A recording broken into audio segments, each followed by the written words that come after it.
Hello, my name is Jim James and I'm your host on Speak PR. On this podcast, I'd like to help you to unlock the value in your business with free and effective communications. I do this by sharing my experience as an entrepreneur and a PR agency owner for over 25 years. I've served over 500 clients, large and small. And today I'm going to talk about content. I'm going to talk about how we create content that builds compelling public relations, but also that starts to build to greater traffic to your website and your social media accounts and ultimately to sales leads. Now, I had a conversation today with a coach called Peter Rolliston over here at the Progress Shed in Bath. And he said something that, obviously set me back a little bit. He said, nobody really wants to do PR or have a PR agency. And I thought, well, that's a bit rough, really, considering that's what I do. And he said, actually, of course, what they really want is sales. And we all know that. And what companies do is they suffer the marketing process in order to get the leads, to get those sales. And this is perhaps the uncomfortable truth about public relations. In a recent survey in Singapore, in the Sunday Times, published by SPH, they said that the top 5 non-essential jobs, as polled by over 1,000 readers, were number 1, artists at 77%, telemarketers at 69%, and social media and PR managers at 61%. So most people felt these were the top 3 jobs that were not essential. But when asked which jobs they would not like to do, first came garbage collection, but only 20% said that they didn't want to be a PR person. In other words, they may not think it's essential, but they do think it's a good job to have. So I want to look at companies now in COVID times might be looking at cost cutting. And presumably most of us don't have artists on board, but some of us outsource our telemarketing. But social media and PR managers and agencies are often considered a luxury, but I think that we know that communication with our audiences, both internal and external, and our allies, is not a luxury, it's a necessity, especially at this time.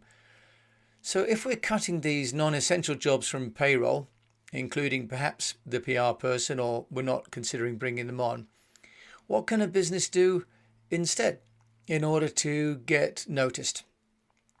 And the answer lies in content and content marketing.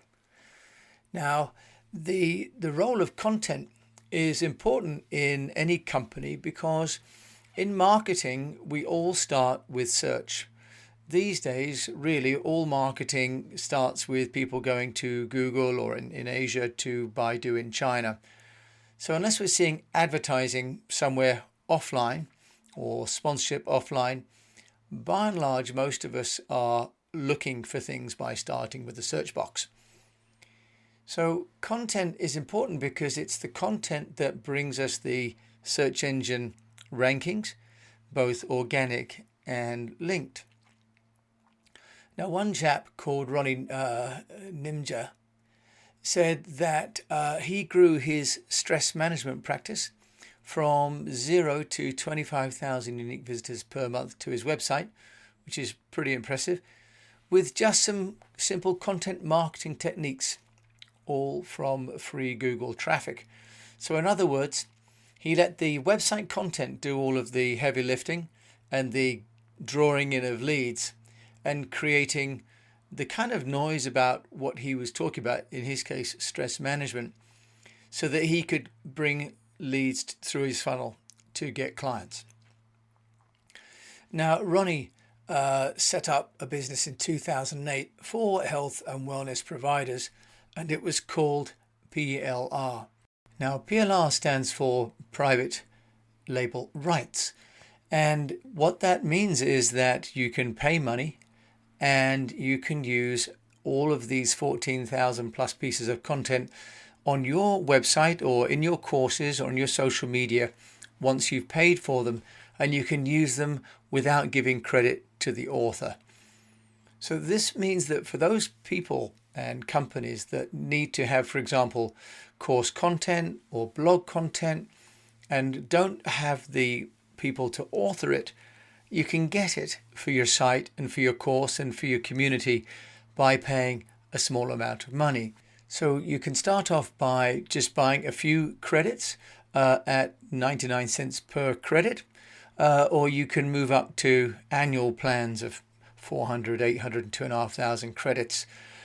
What that means in real numbers is something like $99 per month, or you can pay up to $900 per year to have unlimited content.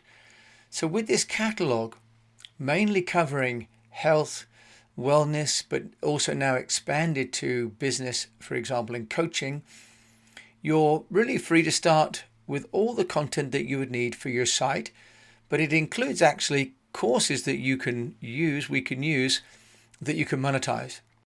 So for example, one person took an ebook and made it into a 5-day challenge in their private Facebook group.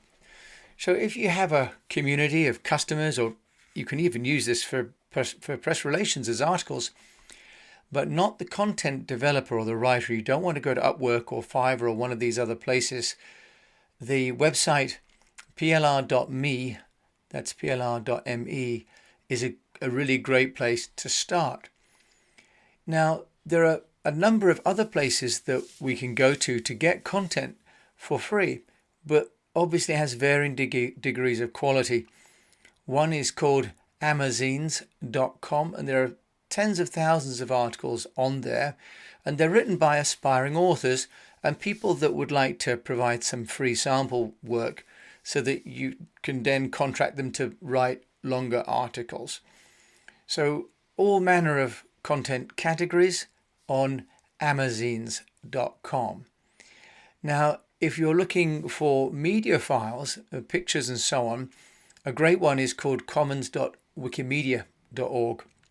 And I'll put all of these in the search in the notes. But there's some 62 million freely usable media files to which anyone can contribute. So if you've got media files that you'd like to upload and share and have credit for those, or you can download. And so you can take these articles and repost, and they're great for social media and for customers. And the content on that website seems to be of pretty good quality. Now, if you're looking for infographics, and as we know, an infographic is a combination of both pictures and text. A good website to use is infographics is Infogram. So on infogram.com, you can have up to 10 projects with 5 pages per project for free. And then you can move up from starting at $19 a month. You can also create infographics in a website including Canva and Visme, for example. But Infogram also has some samples for you there that you can use and download. One website that I think is very interesting is called thenounproject.com. That's NOUN project.com. And there are over 2 million curated icons. Those are little icons that you might want to use in your PowerPoint, for example, or in your infographics. Very, very nicely laid out and easy to search and easy to download. Now, it's free to use, and free and paid basic users can get access to all the icons. Where it changes slightly is that if you use them for free, then you have to credit the source, and you can only use them in one color. But if you want to pay not a great deal, but $39.99 per year, then you can use them in a royalty-free way. So you can download the icons in any color, and you can get access to all of their apps, and they then embed in things like Adobe. So the Noun project creates a very nice opportunity to get some icons for your text or for your pictures.